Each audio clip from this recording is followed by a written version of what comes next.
Hi, this is Brent with Dallas Strength and Conditioning, and we're going to talk about a shoulder mobility exercise that we do for Olympic weightlifting.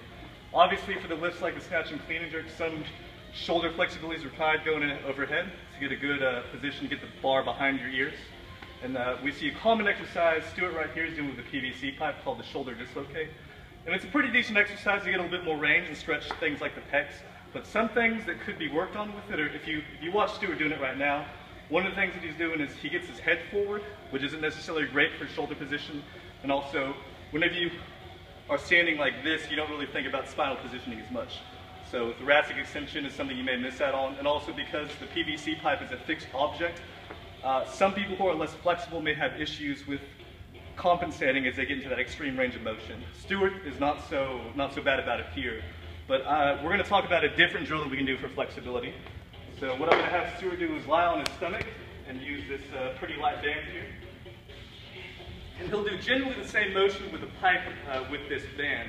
And one of the reasons that I prefer this as a shoulder stretch is one, you can see that he's having to really think about thoracic extension off the floor. And already, without even having to cue him, his head positioning is better. He's not throwing the head forward. And you can actually think about, you might have to think about keeping your neck neutral so it's not tilted way back, but just keeping it off the floor. And go ahead and try to squeeze back a little bit more.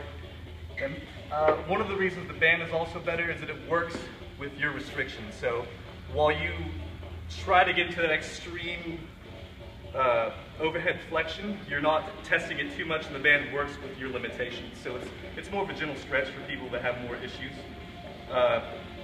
So in the future, whenever you start working on things that, on your own shoulder flexibility, this is a drill you can think about.